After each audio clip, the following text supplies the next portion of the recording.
Hello everyone, इस lecture से हम स्टार्ट करने जा रहे हैं क्लास 11th की मैथ्स और उसका पहला चैप्टर है सेट्स। तो सबसे पहले हम ये समझते हैं कि सेट्स का मीनिंग क्या होता है। तो सेट की एक डेफिनेशन है जो कहती है a set is well defined collection of objects और well defined collection of data. तो सेट क्या होता है? डेटा का वेल डिफाइंड कलेक्शन होता है या फिर ऑब्जेक्ट्स का वेल डिफाइंड कलेक्शन होता है। अब क्वेश्चन ये आता है आपके पास कि ये वेल डिफाइंड का मीनिंग क्या है, ये वेल डिफाइंड होता क्या है। तो हम अगर किसी भी चीज़ को मैथमेटिकली डिफाइन कर पाएँ, किसी भी कलेक्शन को, डेटा के किसी भी कलेक्शन को या ऑब्जेक्ट के किसी भी कलेक्शन को हम अच्छे से डिफाइन कर पाएँ मैथमेटिकली, तो उसी को हम क्या कहेंगे? वेल डिफाइंड कहेंगे। उसमें कोई कन्फ्यूज़न नहीं रहना चाहिए। जैसे कि अगर मैं कहता हूँ collection of all the natural numbers, तो हमको पता है नेचुरल नंबर्स क्या हैं। नेचुरल नंबर्स की एक सर्टेन डेफिनेशन है। तो इसका मतलब क्या हुआ? ये क्या होगा? अगर मैं सारे नेचुरल नंबर्स का कलेक्शन करूं तो वो क्या होगा? एक सेट होगा।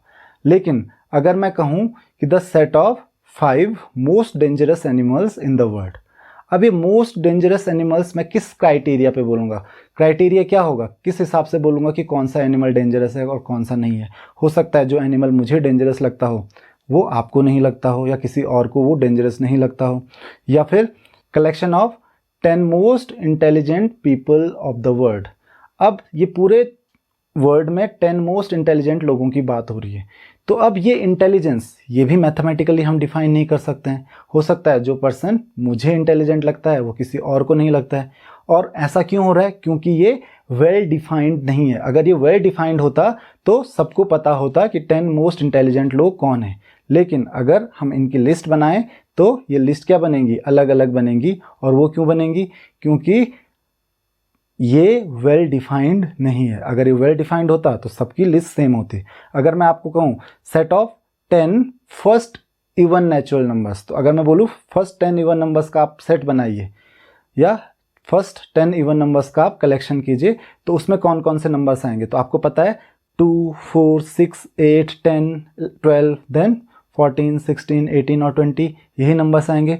तो कोई भी अगर जो इवन नंबर्स के बारे में जानता हो, अगर उससे ये कहा जाए कि फर्स्ट 10 इवन नंबर्स का सेट बनाइए आप, तो वो 2 से लेके 20 तक इन्हीं 10 इवन नंबर्स का सेट बनाएगा, वो कुछ और नहीं बनाएगा। और ऐसा क्यों होगा? सबकी लिस्ट एक जैसी क्यों होगी? क्योंकि ये वेल डिफाइंड है। तो उम्मीद है कि आपको वेल डिफाइंड का मीनिंग समझ में आ गया होगा कि जहाँ पर हमारे लिए कोई कन्फ्यूज़न नहीं होता है, चीज़ एकदम क्रिस्टल क्लियर है। यहाँ पे कोई कन्फ्यूज़न का सवाल ही नहीं होता है। जहाँ पे थोड़ा सा भी कन्फ्यूज़न है, जो चीज़ मैथमेटिकली डिफाइंड नहीं है वो सेट नहीं होगी। जैसे 10 मोस्ट डेंजरस एनिमल्स, या फिर 10 मोस्ट इंटेलिजेंट पीपल, या फिर 10 बेस्ट एक्टर्स ऑफ हॉलीवुड। तो ये क्या है? ये वेल डिफाइंड नहीं है। मेरे लिए 10 बेस्ट कुछ और हैं, आपके 10 बेस्ट कुछ और हैं, या 10 बेस्ट मूवीज़ ऑफ बॉलीवुड। तो वो सबकी लिस्ट अलग अलग होगी। तो यहाँ पर वेल डिफाइंड नहीं है चीज़ें, तो ये क्या नहीं होंगी? सेट नहीं होंगी। इनको जस्ट एक सिंपल कलेक्शन हो सकता है, बट ये एक सेट नहीं है। तो सबसे पहले आपके दिमाग में ये चीज़ क्लियर होना जरूरी है कि सेट होते क्या हैं। अब बात आती है कि इस सेट को हम रिप्रेजेंट कैसे करते हैं। इन सेट्स को रिप्रेजेंट करने के हमारे पास 2 तरीके हैं। The first method is roster form. पहला मेथड जो है उसको हम कहते हैं रोस्टर फॉर्म। अब ये रोस्टर फॉर्म क्या होती है? रोस्टर फॉर्म एक बहुत ही सिंपल फॉर्म है। इसमें हम कुछ नहीं करते हैं। इसमें उस सेट के जितने भी एलिमेंट्स होते हैं। अब क्वेश्चन ये आता है कि एलिमेंट्स होते क्या हैं? आपने डेटा कलेक्ट किया या ऑब्जेक्ट्स कलेक्ट किए, तो जितना भी डेटा या जितने भी ऑब्जेक्ट्स आप कलेक्ट करते हो उन सारे ऑब्जेक्ट्स को हम कहते हैं एलिमेंट्स। फॉर एग्जाम्पल अगर मैं कहता हूँ फर्स्ट 10 नेचुरल नंबर्स, तो इसमें 1, 2, 3, 4, 5, 6, 7, 8, 9, 10 आ जाएगा। तो 1 क्या है? एक एलिमेंट हो गया। 2 क्या हो गया? एक एलिमेंट हो गया। 3 क्या हो गया? एक एलिमेंट हो गया। तो जितने भी ये ऑब्जेक्ट्स होते हैं इनको हम कहते हैं एलिमेंट्स। तो किसी भी सेट को अगर आप रिप्रेजेंट कर रहे हो रोस्टर फॉर्म में, तो रोस्टर फॉर्म में किस तरीके से रिप्रेजेंट करते हैं? उनकी एक लिस्ट बना देते हैं और उस लिस्ट को रखते हैं ब्रेसेस में। ब्रेसेस में मतलब जो ये ब्रैकेट्स होते हैं। तो यहाँ पे आएगा 1, 2, 3, 4, 5, 6, 7, 8, 9 और 10। तो ये हो गया रोस्टर फॉर्म। तो मैंने क्या किया? उन 10 नंबर्स को लिखा और उनको ब्रेसेस में रख दिया। तो ये एक तरीका होता है। मान लेते हैं उस सेट का नाम है सेट ए, तो हम लिखेंगे A = 1, 2, 3, 4, 5, 6, 7, 8, 9, 10। तो उम्मीद है कि आपको ये चीज़ समझ में आ गई होगी। अब बात करते हैं सेट बिल्डर फॉर्म की। तो सेट बिल्डर फॉर्म में हम किस तरीके से रिप्रेजेंट करते हैं? सेट बिल्डर फॉर्म में हम डायरेक्टली एलिमेंट्स को नहीं लिखते हैं, हम क्या करते हैं, कुछ तरीके से उसको डिफाइन करते हैं, मैथमेटिकल तरीके से उसको डिफाइन करते हैं। For example a equal to, यहाँ पे हम ब्रेसेस में ही रखेंगे और a को हम रिप्रेजेंट कर रहे हैं x से, इसको हम रीड करते हैं सच दैट। तो x सच दैट मतलब कुछ इस तरीके से कि x बिलोंग्स टू n। यहाँ पे n का मतलब होता है नेचुरल नंबर्स, तो x नेचुरल नंबर्स को बिलोंग करता है। इसका मतलब क्या है, x खुद एक नेचुरल नंबर है। और दूसरी चीज़ कि x इज लेस देन और इक्वल टू 10, x की वैल्यू या तो 10 होगी या तो 10 से कम होगी, 10 से ज़्यादा नहीं हो सकती। तो एक x क्या रिप्रेजेंट कर रहा है, x रिप्रेजेंट कर रहा है एक नेचुरल नंबर को जो कि 10 से ज़्यादा नहीं हो सकता, या तो 10 होगा या फिर 10 से कम होगा। तो इसका मतलब x की क्या क्या वैल्यू होंगी, 1 से लेकर 10 तक, क्योंकि वो क्या है, नेचुरल नंबर्स हैं। तो 1 से लेकर 10 तक। अगेन अगर मैं इसकी डेफिनेशन देखूँ तो ये भी यही शो कर रहा है कि यही एलिमेंट्स होंगे, लेकिन सेट बिल्डर फॉर्म में मैं एलिमेंट्स को नहीं रख रहा हूँ। एक और चीज़ जो आपके लिए जानना जरूरी है वो है कि हम कौन से लेटर से हम इन सेट्स को रिप्रेजेंट करते हैं। जैसे कि n से हम रिप्रेजेंट करते हैं नेचुरल नंबर्स को, ये ध्यान देने वाली बात है। उसी तरीके से हम r से रिप्रेजेंट करते हैं रियल नंबर्स को, उसी तरीके से हम z से रिप्रेजेंट करते हैं, ये कुछ इंपॉर्टेंट है, इंटीजर्स को। q से हम रिप्रेजेंट करते हैं रैशनल नंबर्स को। अब इन नंबर के ऊपर पॉजिटिव या नेगेटिव का भी साइन होता है। नेचुरल नंबर्स के ऊपर तो पॉजिटिव या नेगेटिव का साइन होगा नहीं, क्योंकि नेचुरल नंबर पॉजिटिव ही होते हैं हमेशा। बट जैसे r के ऊपर, तो अगर r प्लस लिखा हुआ है तो इसका मतलब होता है पॉजिटिव रियल नंबर्स, मतलब जो 0 से बड़े हैं। और अगर r माइनस होता है तो इसका मतलब होता है नेगेटिव रियल नंबर्स। उसी तरीके से z प्लस मतलब positive integers, z minus negative integers, q plus positive rational numbers, q minus negative rational numbers. तो ये ध्यान रखना कि अगर ऊपर प्लस माइनस का साइन होता है तो वो किसको रिप्रेजेंट करते हैं, पॉजिटिव को और नेगेटिव को। तो ये तो रिप्रेजेंटेशन का तरीका हो गया कि सेट बिल्डर में हम किस तरीके से रिप्रेजेंट करते हैं और रोस्टर फॉर्म में किस तरीके से रिप्रेजेंट करते हैं। आपको ध्यान रखना है कि सेट बिल्डर में हम जिस तरीके से रिप्रेजेंट करते हैं वो एक्चुअल में उन्हीं नंबर्स को या उन्हीं एलिमेंट्स को क्या करे, रिप्रेजेंट करे, उनसे ज़्यादा या कम एलिमेंट्स को रिप्रेजेंट ना करे, वरना ये जो फॉर्म होगी वो इस सेट के लिए नहीं होगी। हमने जो रिप्रेजेंट किया है सेट बिल्डर फॉर्म में वो गलत किया है। उसी तरीके से नेक्स्ट आता है आपके पास टाइप्स ऑफ सेट्स। तो जनरली जो मेन टाइप्स होते हैं सेट के, सबसे पहला आता है आपके पास एम्प्टी सेट, या जिसको हम नल सेट भी बोलते हैं या फिर वॉइड सेट भी बोलते हैं। एम्प्टी, नल, वॉइड जिसका मतलब ही खाली होता है, तो इसको हम 5 से रिप्रेजेंट करते हैं, जस्ट 5 से। तो 5 का मतलब होता है एम्प्टी सेट, और एम्प्टी का मतलब ही आपको पता है, मतलब खाली, जिसमें एक भी एलिमेंट नहीं है। तो कोई भी ऐसा सेट जिसमें एक भी एलिमेंट नहीं है उसको हम क्या कहेंगे, नल सेट या फिर एम्प्टी सेट। एग्जाम्पल दे देता हूँ नल सेट का, जैसे all the natural numbers less than 1, तो 1 से छोटे नेचुरल नंबर्स कोई भी नहीं होते हैं। या फिर all the odd numbers divisible by 2, तो कोई ऑड नंबर ऐसा है जो 2 से डिवाइड होता है, बिल्कुल भी नहीं है। तो ये क्या है, नल सेट है। तो यहाँ से आपको समझ में आ गया होगा कि एम्प्टी सेट का मीनिंग क्या होता है। नेक्स्ट आपके पास आता है फाइनाइट सेट्स। तो फाइनाइट सेट्स क्या होता है, फाइनाइट नाम से ही क्लियर है, वो सेट्स होते हैं जिनमें जो नंबर ऑफ एलिमेंट्स होते हैं वो हैं फाइनाइट। फॉर एग्जाम्पल आपको मैंने कहा कि the set of all the states of India, तो ये क्या है, फाइनाइट हैं, कितने स्टेट्स हैं वो आपको पता है। उसी तरीके से मैंने कहा कि the set of all the natural numbers less than 100, तो 100 से छोटे कितने नेचुरल नंबर्स हैं वो आपको पता है। तो ये भी क्या है, ये एक फाइनाइट सेट है। या set of first 10 multiples of 5, तो फर्स्ट 10 मल्टीपल्स ऑफ 5 जो हैं इनका जो एक सेट होगा वो भी क्या होगा, फाइनाइट सेट होगा। इसमें नंबर ऑफ एलिमेंट्स मुझे ऑलरेडी पता है। तो फाइनाइट सेट एक ऐसा सेट होगा, भले ही नंबर कितना भी बड़ा हो लेकिन फाइनाइट होना चाहिए, जिसका हमको पता हो। दूसरा आता है इनफाइनाइट सेट। नाम से क्लियर है कि इनफाइनाइट का मतलब उसमें इनफाइनाइट एलिमेंट्स होंगे, तो जिस सेट में इनफाइनाइट एलिमेंट्स होंगे उसको इनफाइनाइट सेट्स हम कहेंगे। तो ये बहुत सारे सेट्स इनफाइनाइट होते हैं, जैसे set of all the natural numbers, तो जितने भी नेचुरल नंबर्स हैं कितने हैं, इनफाइनाइट नेचुरल नंबर्स हैं, तो क्या होगा, एक इनफाइनाइट सेट होगा। या फिर set of all the even numbers, even numbers कितने हैं, वो भी इनफाइनाइट हैं। Set of all the multiples of 10, तो 10 के कितने मल्टीपल्स होंगे? इनफाइनाइट मल्टीपल्स होंगे। उसी तरीके से set of all the real numbers between 1 and 2, तो दो नंबर्स के बीच में, आपको पता है दो नंबर्स के बीच में कितने रियल नंबर्स होते हैं? इनफाइनाइट रियल नंबर्स होते हैं। तो ये तो बात है इनफाइनाइट सेट और फाइनाइट सेट की। नेक्स्ट आपके पास आता है इक्वल सेट्स। तो दो सेट्स को हम इक्वल सेट्स तभी बोलेंगे जब उनमें सेम एलिमेंट्स होंगे। मतलब अगर ए एक सेट है और बी एक सेट है, तो जो एलिमेंट्स ए में होंगे वही बी में भी होने चाहिए, और जो बी में होंगे वही ए में भी होने चाहिए।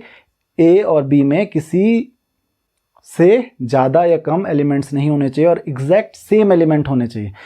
एक एग्जांपल मैं आपको देता हूं यहाँ पे कि अगर ए एक सेट है, A is the set of first 10 multiples of 2, तो फर्स्ट 10 मल्टीपल्स ऑफ 2 ये कौन रिप्रेजेंट कर रहा है? ए। फर्स्ट 10 मल्टीपल्स ऑफ 2 ये एक सेट बना देते हैं हम। और बी का एक सेट है that is first 10 even numbers, first 10 even natural numbers का एक सेट बनाते हैं। तो यहाँ पे आपको पता है 2 4 6 8 10 अप टू 20 आएगा, और वो उसी तरीके से यहाँ पे भी 2 4 6 8 10 20 तक आएंगे 10 नंबर्स। तो इसके जो एलिमेंट्स होंगे वही इसके भी एलिमेंट्स होंगे। तो ये क्या हो गए? ए और बी क्या हो गए? अब इक्वल सेट्स हो गए। नेक्स्ट आते हैं हम सब सेट्स पे। सब सेट किसी भी सेट का एक पार्ट होता है। तो मैं ये कह सकता हूं कि अगर ए में वो सारे एलिमेंट्स प्रेजेंट हैं जो बी में भी हैं, मतलब बी के जितने भी एलिमेंट्स हैं वो ए में भी प्रेजेंट हैं, तो मैं कहूँगा B is a subset of A. और उसको हम ऐसे रीड करते हैं, B is a subset of A. तो ध्यान रखिए ये कुछ साइन है, जैसे हमने ये देखा था, दिस रिप्रेजेंट्स सच दैट, ये जो साइन है ये रिप्रेजेंट करता है बिलोंग्स टू का मतलब कि एक्स नेचुरल नंबर है। उसी तरीके से b is a subset of a, इसका मतलब है कि b is a subset of a, ये सबसेट है, b a का सबसेट है। तो अगर b a का सबसेट है तो b में जितने भी एलिमेंट्स होंगे वो a में ऑलरेडी प्रेजेंट होंगे। लेकिन उल्टा जरूरी नहीं है कि इसका ट्रू हो, मतलब ऐसा जरूरी नहीं है कि a में जितने भी एलिमेंट्स हैं वो भी b में प्रेजेंट हो सकता है कि a में कुछ ऐसे एलिमेंट्स हैं जो b में नहीं है, लेकिन b में जितने भी एलिमेंट्स हैं वो a में भी होने चाहिए, तभी b a का सबसेट हो पाएगा। तो आपको एक एग्जांपल देता हूं मैं कि set of all the people living in Mumbai. तो मुंबई में जितने भी लोग रहते हैं उनका एक सेट है ना। तो ये क्या हो गया? एक सेट हो गया। और दूसरा सेट है set of all the people living in India. तो जो लोग मुंबई में रह रहे हैं, जितने भी लोग हैं जो मुंबई में रह रहे हैं वो इंडिया में तो रह ही रहे हैं। तो अगर ए सेट है, जो ए है वो किसको रिप्रेजेंट कर रहा है? Set of all the people living in India. और बी किसको रिप्रेजेंट कर रहा है? Set of all the people living in Mumbai. तो मुंबई में जितने भी लोग रह रहे हैं वो इंडिया में तो रह ही रहे हैं, लेकिन इसका मतलब ये तो नहीं हुआ ना कि इंडिया में जितने भी लोग रह रहे हैं मुंबई में भी रह रहे हैं। अब हम इंडिया में तो रहते हैं, हम मुंबई में नहीं रहते हैं, तो इसका मतलब ये हुआ कि ए में जितने भी एलिमेंट्स होंगे वो जरूरी नहीं है कि बी में भी हों, लेकिन बी के सारे एलिमेंट्स ए में होंगे ही होंगे। तो इसीलिए बी ए का सबसेट होगा, ए बी का सबसेट नहीं होगा। तो इसको ठीक से आप समझिए कि बी जो है वो ए का सबसेट होगा, तो बी के सारे एलिमेंट्स ए में प्रेजेंट होंगे। वाइस वर्सा ट्रू जरूरी नहीं है कि हो ही, इसका हो भी सकता है किसी कंडीशन में, अगर दोनों सेट इक्वल होंगे तो दो इक्वल सेट जो होते हैं वो एक दूसरे के सबसेट होंगे, क्योंकि अगर ए और बी दोनों इक्वल सेट हैं तो ए के सारे एलिमेंट बी में प्रेजेंट होंगे और बी के सारे एलिमेंट ए में प्रेजेंट होंगे, तब ये दोनों क्या हो जाएंगे? एक दूसरे के सबसेट्स हो जाएंगे। पर वो एक अलग कंडीशन है, वो तभी है जब दोनों सेट क्या हों? इक्वल सेट्स हैं। तो ये है सबसेट्स की डेफिनेशन। अब आपके पास एक क्वेश्चन आता है कि हम किसी भी सेट के कितने सबसेट्स बना सकते हैं। तो सबसे पहली बात आपको जो ध्यान में रखनी है वो ये है empty set. Empty set is the subset of all the sets. तो जितने भी सेट्स होते हैं उन सारे सेट्स का एक सबसेट होता है एम्प्टी सेट, क्योंकि एम्प्टी सेट में एक एलिमेंट नहीं होता है कोई भी। तो जिस सेट में कोई भी एलिमेंट नहीं होता है वो सेट तो सबका सबसेट होगा। तो उस तरीके से जो एम्प्टी सेट है वो सबका सबसेट हुआ। और दूसरी बात कि कोई भी सेट अपना सबसेट खुद होगा ही होगा। क्यों होगा? क्योंकि अगर मैं ए की बात करूं तो ए जो सेट है वो अपना सबसेट तो होगा ही होगा, क्योंकि जो एलिमेंट्स ए में प्रेजेंट हैं वो सारे के सारे ए में तो प्रेजेंट हो गए होंगे। तो इसका मतलब क्या हुआ? ए खुद का सबसेट होगा। तो कोई भी सेट खुद का सबसेट होगा ही होगा, और किसी भी सेट का जो फाई है मींस नल सेट है वो भी एक सबसेट होगा। तो दो सबसेट तो हो ही गए यहाँ पे। अब आपके पास क्वेश्चन क्या था कि सबसेट किसी भी कितने सबसेट्स होते हैं। तो अगर मैं यहाँ पे एक सेट लिखता हूँ जो है सेट ए तो क्या है 1 और 2, यहाँ पे दो ही एलिमेंट हैं। तो इससे मैं कितने सबसेट्स बना सकता हूँ? तो चलिए देखते हैं। 5 तो इसका एक सबसेट हो जाएगा ऑलरेडी। दूसरा क्या है 1, एक ऐसा सेट है जिसमें केवल 1 ही एक एलिमेंट है, तो ये क्या हुआ? इसका सबसेट हुआ, क्योंकि इसके सारे एलिमेंट इसमें प्रेजेंट हैं। उसी तरीके से 2 भी क्या है? एक सबसेट हुआ इसका, क्योंकि इसके सारे एलिमेंट्स इसके सबसेट्स हैं, इसमें प्रेजेंट हैं। उसी तरीके से 1 और 2 ये अपना खुद का सबसेट तो होगा ही होगा। तो जो इस सेट में एलिमेंट हैं वो इसमें हैं, तो इसका मतलब ये भी क्या हुआ? इसका सबसेट हुआ। तो देखिए कितने हो गए? 1 2 3 4, इसमें हो गए 4 सबसेट। उसी तरीके से अगर सेट बी है, मान लेते हैं सेट बी क्या हो गया? 1 2 3, या आप यहाँ पे 1 2 3 की जगह पे कुछ और लिख सकते हो, जैसे ए बी और सी। तो इसके जो सबसेट होंगे, बी के जो सबसेट्स होंगे वो क्या क्या होंगे? एक तो 5, देन ए, देन बी, फिर उसके अलावा सी भी हो जाएगा। फिर ए और सी को मिला के एक सेट बनेगा तो वो भी होगा। फिर बी और सी को मिला के एक सेट बनेगा, वो भी होगा। फिर ए और सी को भी मिला के सेट बनेगा, इसका एक सबसेट बनेगा इसका। तो उसके बाद आएगा ए बी सी। तो आपको यहाँ पे दिख रहा है 1 2 3 4 5 6 7 8, तो यहाँ पे 8 इसके सबसेट्स हो गए। अब फॉर्मूला क्या होगा? कैसे डिटरमाइन करेंगे? तो यहाँ पे 3 एलिमेंट से हमने 8 सबसेट बना दिए। अगर 4 एलिमेंट्स होंगे तब कितने होंगे? तो आपको एक फॉर्मूला ध्यान रखना है, number of subsets of a set. वो क्या होता है? That is equal to 2 raised power n, where n is the number of elements in that set. तो अगर किसी भी सेट में n एलिमेंट्स हैं तो उसके कितने सबसेट होंगे? 2 की पावर n। अगर किसी भी सेट में एक भी एलिमेंट नहीं है, तो जिसमें एक भी एलिमेंट नहीं होगा वो क्या होगा? Empty set. तो 0 एलिमेंट्स हैं तो उसमें सबसेट कितने होंगे? 2 की पावर 0। 2 की पावर 0 होता है 1।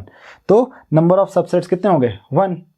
नंबर ऑफ सबसेट क्या होगा? खुद ही अपना सबसेट होगा, कोई भी नल सेट, तो उसका एक ही सबसेट हुआ, वो खुद। अगर किसी भी सेट में एक ही एलिमेंट है, मान लेते हैं मेरे पास एक सेट है उसमें एक एलिमेंट है 10, तो इसके कितने सबसेट हुए? इसके 2 सबसेट हुए। कौन? एक 5 और एक खुद। तो कितने हो गए? 2 रेज़ पावर 1, क्योंकि एक ही एलिमेंट था। अगर किसी भी सेट में 2 एलिमेंट्स हैं तो कितने सबसेट होंगे? 2 की पावर 2। यहाँ पे आपने एग्जांपल भी देखा 1 2, और इसके सबसेट कितने? 1 2 3 4, 4 सबसेट आए। अगर किसी भी सेट में 3 एलिमेंट्स हैं, इसमें जैसे 3 थे, तो कितने हो जाएंगे इसके subsets? 2 rays power 3। 2 rays power 3 होता है 8। आप काउंट कर सकते हो 1 2 3 4 5 6 7 8, तो 8 इसके सबसेट्स हो गए। तो इस तरीके से आप किसी भी सेट के नंबर ऑफ सबसेट्स कैलकुलेट कर सकते हो। अब ये फॉर्मूला कहाँ से आया? तो ये फॉर्मूला समझने के लिए हम पहले परम्यूटेशंस एंड कॉम्बिनेशन पढ़ेंगे, तब मैं आपको बाद में ये फॉर्मूला डिराइव करके बताऊंगा। फिलहाल आप याद रख लीजिए इस फॉर्मूले को। अच्छा, अब इसके बाद एक और नया टॉपिक आता है, वो आता है पावर सेट्स। तो पावर सेट होता क्या है? किसी भी सेट का, पावर सेट का जो यूज़ होता है, पावर सेट जो हम कहते हैं वो किसी भी सेट के लिए ही कहते हैं। तो अगर मेरे पास एक सेट ए है तो उस सेट ए का पावर सेट क्या होगा? तो आपको ध्यान रखना है, किसी भी सेट ए के, अगर ए है तो सेट ए के पावर सेट को हम रिप्रेजेंट करते हैं पी ए से, इस तरीके से। तो पी ए का मतलब क्या हुआ? Power set of A. तो अगर ए कोई भी सेट है तो पावर सेट ऑफ ए जो होता है is the set of all the subsets of A. तो ध्यान से सुनिए, पावर सेट, ए का पावर सेट क्या होता है? ए का पावर सेट एक ऐसा सेट होता है जिसमें ए के सारे सबसेट्स होते हैं। मतलब मैंने पहले क्या करना है? ए के सबसेट्स बनाने हैं। जैसे ये एक सेट ए था तो पहले इसके सबसेट्स हुए, और इन सारे सबसेट्स का मैं एक सेट बना दूंगा। मतलब इन सारे सबसेट्स को मैं एक ब्रेसेस में डाल दूंगा तो ये हो गया पावर सेट ऑफ ए। उसी तरीके से ये बी था, तो बी के मैंने सारे सबसेट्स निकाले और इन सारे सबसेट्स का मैं एक सेट बना दूंगा, तो ये हो जाएगा पावर सेट ऑफ, इसको हम क्या कहेंगे, पावर सेट ऑफ बी। तो ये क्या हो गया, पावर सेट ऑफ बी। तो ये power set of A, this is power set of B. अब आपके पास क्वेश्चन ये आता है कि पावर सेट में कितने एलिमेंट्स होते हैं।